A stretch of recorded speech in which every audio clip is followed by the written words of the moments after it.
आप सब। उम्मीद है आप सब बिल्कुल ठीक होंगे। आज हम अलिफ पढ़ेंगे।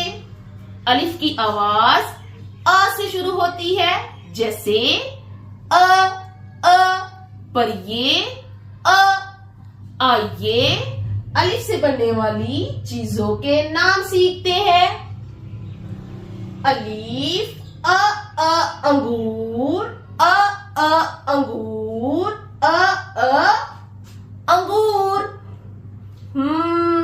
क्या आपको पता है अंगूर का रंग कैसा होता है?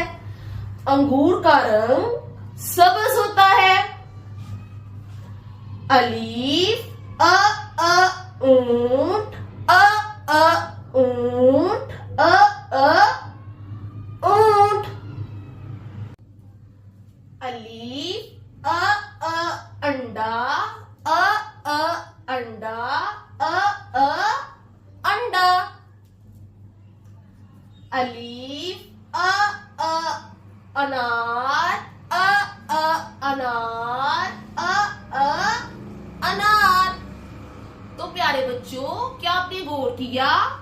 अंगूर, ऊंट, अंडा और अनार, इनकी आवाज अ से शुरू होती है, जैसे आ अंगूर, आ ऊंट, आ अंडा, अनार।